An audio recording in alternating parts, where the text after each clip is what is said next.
Hello everyone, Big Clinky here for a Cipher booster box opening. I've got here a box of Series 16 of Cipher called Oh Courage, Oh Soul Aflame. Yes, that's actually the series' name. That "your" there is kind of an archaic, hammy sentence suffix.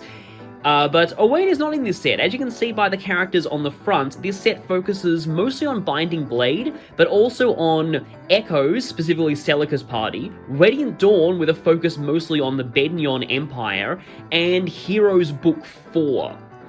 And I've already opened one box of this set before, and here are the spoils from my first box opening. These are the super rares that I've got. So in this set, there's usually 4 super rares per box, but there's a 5th card, and I'll explain that in a bit. So the first one here that I got was Sigoon, which has an interesting kind of circular hollow pattern here. There's sort of swirls on it. And then this one, which actually is quite highly sought after online, this Kurthnaga, with a sort of a line embossed pattern and the sort of hollow on the dragon breath there. This one actually goes for quite a lot of money online, so I was lucky to get it. And then Saber as a Yasha from Echoes. You can see a little bit of the grooves on his scarf there. And then this one is one of... part of the reason I got this set, actually. So this is Melody from FE6 with Malte, or however you pronounce that, the legendary Lance. She forms part of one giant 9-card art of the legendary weapons of Alib, and I already have from Series 17 and 22, Zephiel and Guinevere, who form part of that set, so she forms another part of it, and many of them are in this one. Now this card is interesting. This is a rare plus, and I love the hollow gold borders on the card. This is a rare plus card of Nephany. And, yeah, it has gold text on it as well. It's an alternate variant of her normal rare card art, and apparently every box has, it has a chance of containing either a rare plus or a super rare plus. So, and thankfully that doesn't replace any of the, like, regular rares or super rares in the box. But without further ado, let's get to it. I've already made a head start on opening the plastic.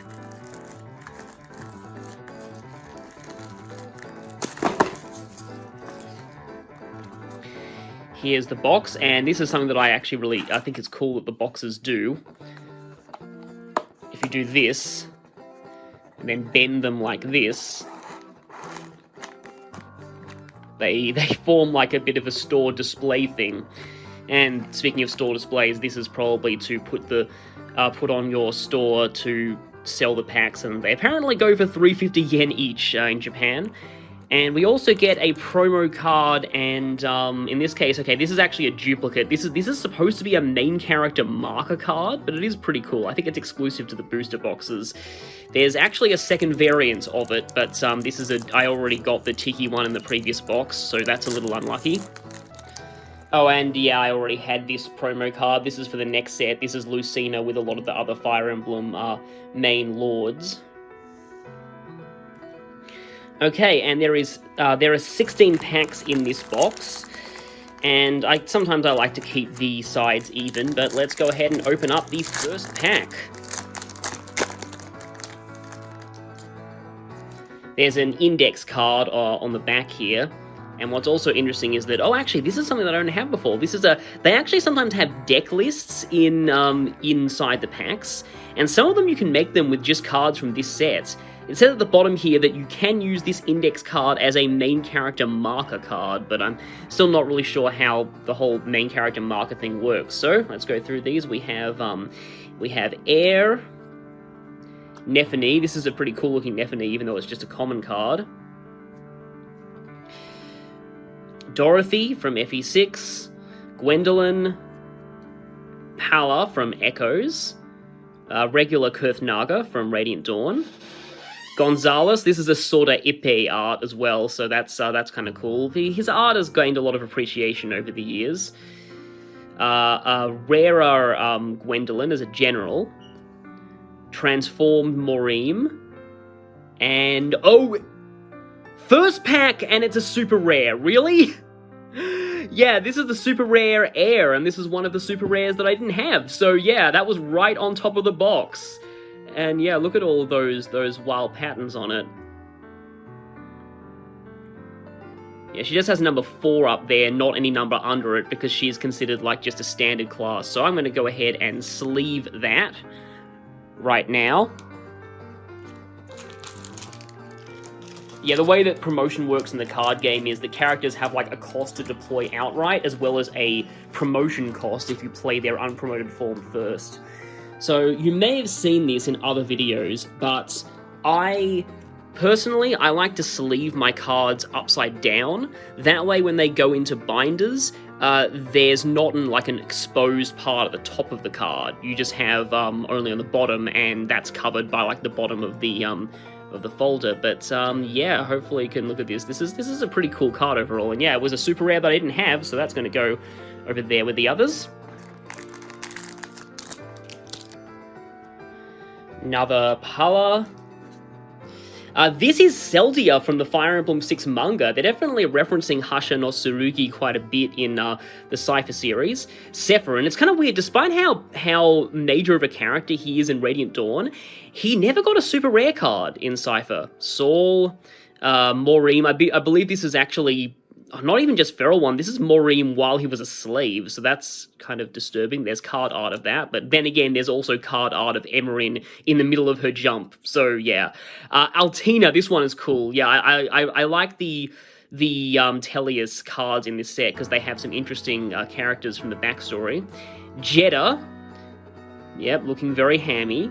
And apparently this Bunny Sharana card is actually really good because it gives you a lot of draw power in the game.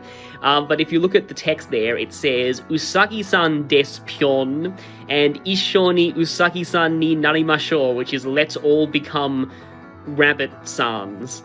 And then oh, I didn't have this one. This is a regular rare that I didn't have. So the thing that I really like about Cipher is that even the standard rares are hollow all over the card. And this one is Clarine, which again, I did not have before, so that's pretty cool. Guess I'll put the rares over there. And this is a deck list that I already had.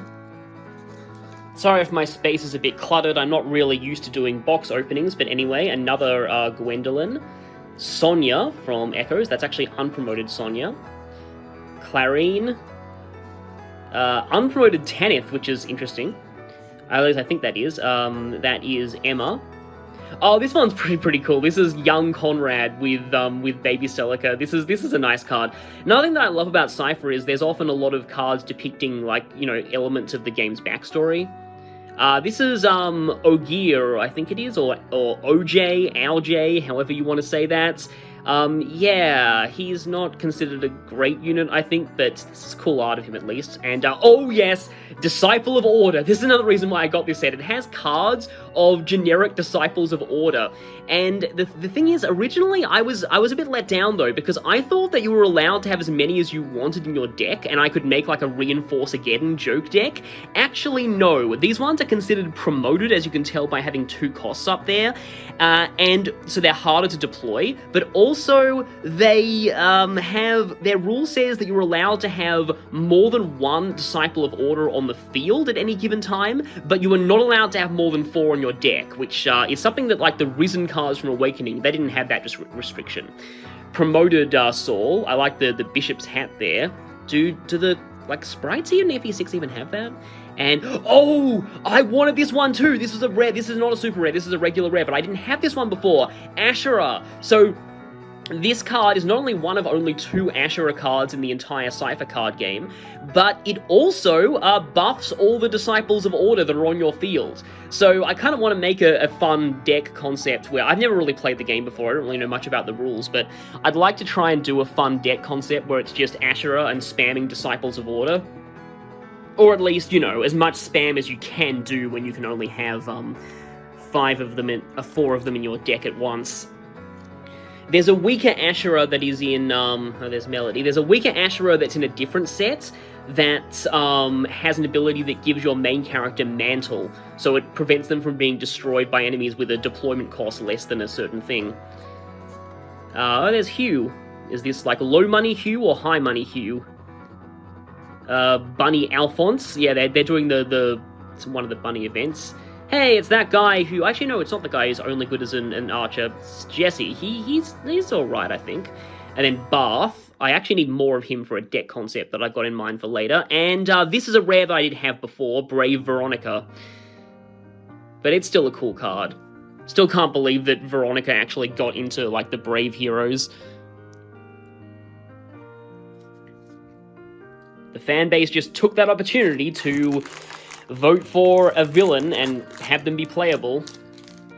Although I do feel like Veronica's probably not going to stay a villain for much longer. I wonder if heroes will ever have, like, a final arc. I'm guessing that, like, Ulfador or, like, Allfather is going to be the main final boss, and here's Thracia and Sanaki. That's cool. Faye. Sorry if the angles of the cards here are a bit weird because I need to avoid the glare from the sort of light that the iPhone I'm recording on has. Hey, look, it's a ship chapter in the background, and it's Katria. Promoted Dorothy. Some people like to headcanon that she's the daughter of Dorcas and Natalie, and that actually makes a lot of sense. High Normal, which is their word for uncommon, Tanith. Do I have this one? Oh, no, I definitely have this one, because I'll mention this later. Baron, the guy who's only good as an archer, as I was mentioning him before. And Zelgius. I already had this rare, but this is a pretty decent Zelgius. Especially since there aren't a ton of cards that depict Zelgius in, let's just say, this form. There's actually another Zelgius card in this set that I'm really looking forward to showing, because it's pretty cool. Lilina. This is actually decent art of Lilina, despite only being like a common card. Klein. Celica. There are a few rarer Celicas that I don't have yet that I kind of want to get. Deke. With the two axe fighters. Lot and Wade, that's it. This is the Zelgius that I was talking about. So this is unpromoted Zelgius as a sword cavalier, which I think actually makes a lot of sense, because it's implied that Grail was a sword cavalier when he was younger, and, you know, Grail being the one who trained Zelgius, it makes sense that he would have started out as one. And here's unpromoted OJ. Orange juice. Okay, here's another generic enemy card. This is a witch. Now, this one, you actually can have more than 4 of these in your deck, and you can have as many as you want on the field as possible. Dorma-sama ni sakarau mono korosu. I'm guessing death to all those who defy Lord Duma. Pretty sure that's what that translates as. And here's Yuzu, weirdly, as a, I'm not even sure what that class is. I think it's like some kind of sniper, maybe. And because she's purple, she's representing Alib. And this is the same Roy whose art was on the front. And okay.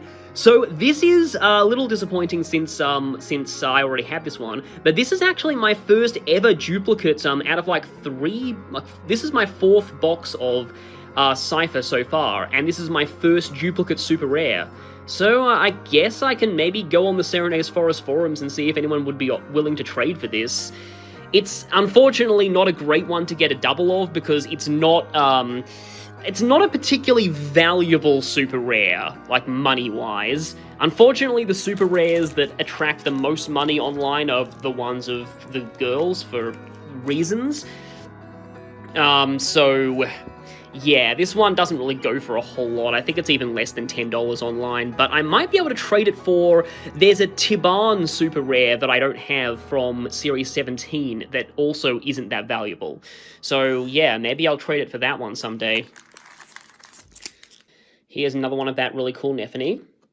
Another pretty cool looking Thracia. Melody. Saber. I have a feeling this is the same... Is that he... I don't know if this is the same artist who actually did Echoes' art, but it looks like it. Kurth Naga again. This is actually Shade cosplaying as a Gaiden witch. Bunny Alphonse. Another Altina. 6 cost to deploy without... I guess there must be an unpromoted Altina somewhere, because apparently you can deploy her as a promotion. Norma... And Idun. I did have this one already, but this is a pretty cool looking rare card of Idun, who I used to pronounce as Iduin.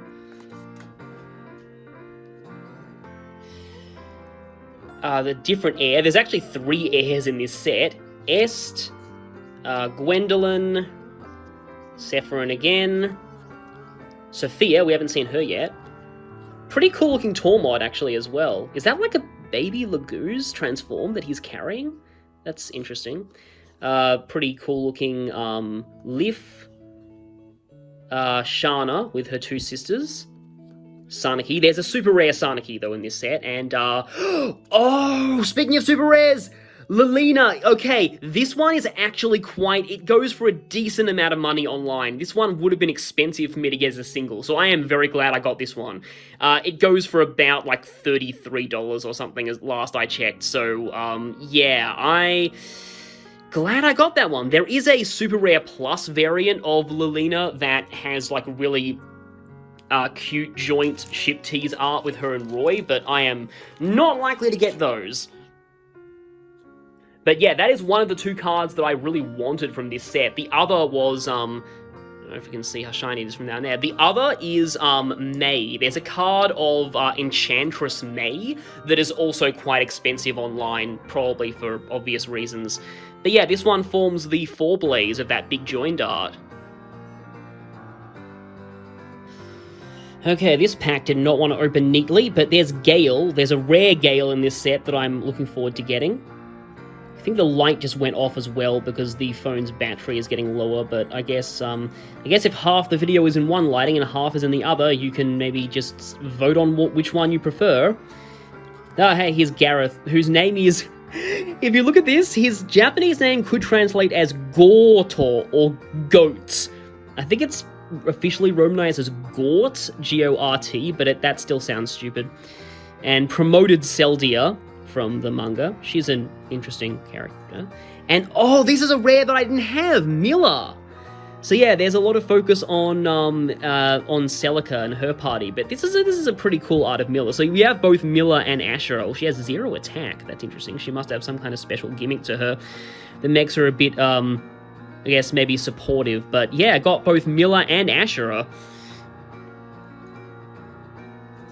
I mean, I would say we only need one more person to make the Mad Goddess trifecta, but that would be a bit of technically a spoiler for a somewhat recent Fire Emblem game, so I won't say it. Another Vika, who is a character that I wish was focused on more. She had potential, it's just Tormod's crew just didn't really get to do much. Their availability was so bad. Here's May. I'm hoping for the better May card. Still love that one. There's a rare card of Conrad in this set as well to complement that one. Another Yuzu. And here is promoted Jenny. I forget if there's even an unpromoted Jenny in this set at all. And, okay, here's a rare I already had, but it's Tormod. Yeah, Tormod's crew gets a bit of focus in this set, because it is heavily focused on Sanaki and Bednion and that kind of thing. So the Laguz Liberation Front gets kind of combined it with the name of a different organization from a different thing. But yeah, they get a little bit of focus in this set. Now there's only one more guaranteed super rare left. However, I'm still holding out on hope for a rare plus or a super rare plus. And even if I get a duplicate of Nephany rare plus, it'll still be pretty cool because she is pretty highly sought after online too. There's Shana with Roy and Deke below her, which is cool. Here's a different Roy, not the super rare Roy in this set though. I don't think there's a promoted Est in this set though. Another Tormod, unpromoted Atlas, probably better than the Baron Atlas. Kath, that was kind of cool. Again, Kath is another character that I thought was a little underrated. She's kind of interesting. Oh, okay, a lot of people were hoping that I get this card. This is, yeah, Brom from Radiant Dawn. I'm not really sure what he and Nephany are doing in a Bednion-focused set, but I like both of them as characters, so yeah. And here's Priestess Sonia. And, a rare I didn't have, Gale. So that is really cool. Gale was so close to being recruitable. He has, I think, fully coded base stats and growth rates, so really all that was left was to actually, make him recruitable. Not really sure why he isn't, but I guess they just wanted, you know, more tragedy and all that. Apologies, there may have been a bit of blur there. I'm still getting used to the whole, you know, box opening recording thing, but I hope you guys enjoy it. Yep, okay, focused again. Here is, there's, Clarine. That, I still really like that Nephany art. There's a rare Nephany in this set too. Watch me get it in this pack. Yeah, I still wonder if that is actually supposed to be like a baby Laguz. Because it looks like a really small tiger. Like, maybe it is. And that has disturbing implications, because it implies that Laguz were taken as slaves at that young of an age. Another reason I really like Cipher, it adds a lot to the lore of the games. And this is great. Gonzalo, this is the scene in Gonzalo's support with Lilina where he gives her the flower. Another Lif, Morim again. Oh, I didn't have this one before. Celica. Just Celica's regular princess promotion, and pretty standard art of Celica, but it's cool and shiny, and it's got fire on it. Seems to be in the Mila Temple. Is this from the original artist? I'm not sure, but it does look a lot like the original Echo's art style, which I do really like. So that's good. I am getting quite a few rares. There's one guaranteed rare per pack, obviously, which can also be a rare plus or super rare plus. Look at this big stack of other cards. And I'll get to why I've just put all those other cards in a stack later. Mostly just because I don't want to overload my binder. Because I kind of did that for Series 22, and now it's getting a little too heavy. Oh, there's something shining from the back here. I don't know if you can see, but I wonder if there's a super rare in this.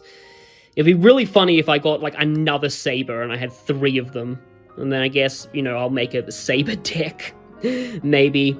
Still really don't know much about the rules of the game, but there are simulators you can play online. It is interesting because, as you can probably tell, every card is a character card. There are, like, no item or, like, area cards or anything. It's all characters, and I'm not really sure how things like search and draw power work in the game. So if anyone would be willing to point that out. Like, there's a deck in one of the deck lists that you can, that centers around this Ogier, and it's basically about buffing him by flooding your field with Armonites, and you can make it with just commons and uncommons from this set. That is a rare plus. That is Idun rare plus. Not as valuable as a super rare plus, but it looks like this one has, yeah, it's got gold. It's a little hard to see because I don't have, like, the light on anymore. But yeah, can you see how the text there is? It's gold and kind of embossed a little bit, and the border on the card is gold as well. I'll definitely take that. Like, again, super rare plus Lilina or Celica would have been worth a lot more online. But now I have 2 rare plus cards. So rare pluses, they stopped doing those starting with I think Series 17. Like, so I think this might have been the last series to have rare plus cards. They did introduce another rarity later called Hero Rare. And I'm not sure how much rarer that is than other rarities. So you get the honor and privilege of going in a sleeve. I'll have to look up what this quote is, but yeah, that is definitely a good card, and I still have one more super rare left in this box. One other interesting thing about Cipher is that the minimum deck size is 50, which feels pretty big for a collectible card game, and it's one of those like Yu-Gi-Oh! Where you can have as many cards as you want in your deck, but more just means it's harder to draw what you want. I guess that's interesting. It's not like Pokemon where you have to have exactly 60 or 40 in pre-releases. I always liked playing Pokemon with 40 card decks. I felt like that was a good balance. Oh, it looks like there might be a super rare, and it looks like I can see a bit of green. Looks like it could be a Radiant Dawn super rare, and I think there's only one it could possibly be, because I have all the others. Yes, it's Sanaki! It's Emperor Sanaki with Ragnall and Alondite. This is a pretty cool card. So, it's not super rare plus, I don't think. But, yeah, Ragnall and Alondite. Sanaki taking after her, her ancestor. Oh, almost dropped her there. That would not be good. Let me just get a sleeve.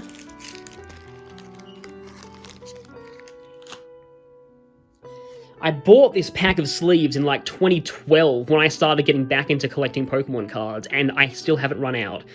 They're pretty cheap, and you can get a lot for not a lot of money. But yeah, that unfortunately means the rest of the box is probably destined to be a little disappointing, because I've already gone through all, in this case, 5 of the, 1, 2, 3, 4, and then the super rare, and then the rare plus. So yeah, I've already got all of the best cards out of it. There's only 2 packs left anyway. And yeah, the art at the bottom of the box is so cool. It's the art of the heroes in the Scouring. Speaking of which, this means that I still need of that big image of all of the legendary weapons of Alib. This means that I'm missing Sophia with Apocalypse, Roy with the Binding Blade, and Deke with, interestingly enough, Deke with Armads is one of them. Not the first person I thought to be depicted as the Armads wielder, but then again, like, who else is going to use it? Like, Gonzalez, maybe? I don't know. There aren't a lot of great axe users in FE6, so I suppose that makes sense.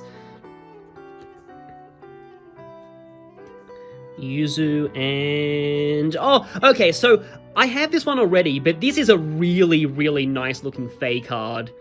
I just think this looks really great with all the, like, the parrots and the... It just looks pretty cool. And it has an interesting ability too. It has 80 attack power, and it gains 20 more for a total of 100 at the start of your turns. But it then has this ability called Let's Always Be Together, which means you can't deploy her in a place where your main character isn't.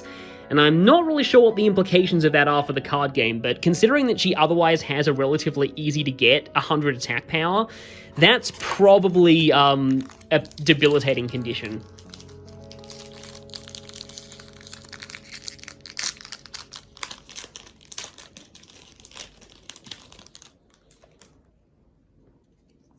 And now the last pack.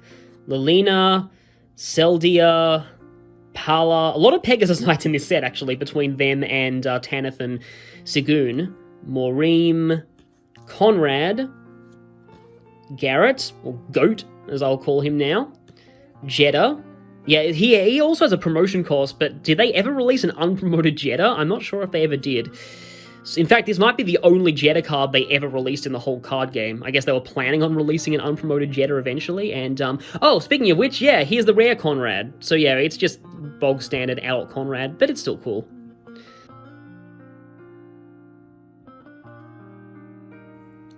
Oh, here's a deck list that I didn't have before. This is a Hell Kingdom of the Dead deck. And so that's it for this box. Yeah, this looks kind of messy, but I did get a few rare cards that I really wanted, mostly the Ashura one. And then here are the spoils of this set. I did get one duplicate super rare, my first ever.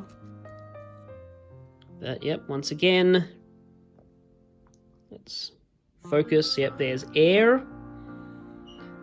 I'm glad I got this Lilina. So now the only really expensive one I have left in this set is May, because I think Deke is, with Armads is pretty cheap. This one I'll probably trade, and then this Sarnaki, which I think is decently sought after, so I'm glad I got that one. On top of the super rares that I already have, along with another rare plus. This is a pretty cool Idun, and I'll have to look up what that quote means. So yeah, that is this box, and if you want a closer look at this, I think this is, I know there's shadows everywhere, but this is really cool. You've got the art of all of the heroes from the Scouring, just like in the opening of FE7. And with that, I will finish this box opening and get rid of all of this, all of these open packs that I have. And, oh yeah, and then I have to think about what to do with this enormous stack of commons and uncommons that I have. Look at all these cards. So I actually didn't say this before, but what's interesting about Fire Emblem Cipher boxes is that one box guarantees you at least one copy of every common and every uncommon in a set, which makes it a pretty good card game just for if you just like collecting like I do, at least I feel. I think I'm actually going to be doing some more Cipher box openings in the future. I've already ordered some of set 20 and one of set, I think, 12. The one with Berserk Ike that got into Heroes. So look forward to those later. I actually think this was a pretty successful 2 boxes, since if you look at this, there's only 6 cards of this set that I'm missing. I'm missing Super Rare Roy there, Deke with Armads there. And then these 2 pages I both have completely full, thanks to the super rare down in this corner. I like how there's Larum there and also Klein, and that means there's 2 rares next to each other. That actually doesn't happen that often in these sets. And then I'm missing Sophia there. And then here I'm missing, that's Witch Celica super rare, which I'm guessing is kind of expensive, and that's Enchantress May, which is going to be expensive. But other than that, I have everything else in this set, including 2 of that one. All of these other Echoes cards. I still can't believe I got that Sanaki. That's a really, really good Sanaki. And then that's Sigun and Kurth Naga over there. And Ashura completes this page. And then this page is completed with super rare Air. And then I have my Rare Plus cards up there, my Duplicate Saber, and my 2 marker cards, and all of the deck lists there. So yeah, I'm only missing 6 cards from this set after 2 boxes, which I think is actually pretty cool. And I guess I will close things out on these 2 Rare Plus cards. So see you for my next box opening.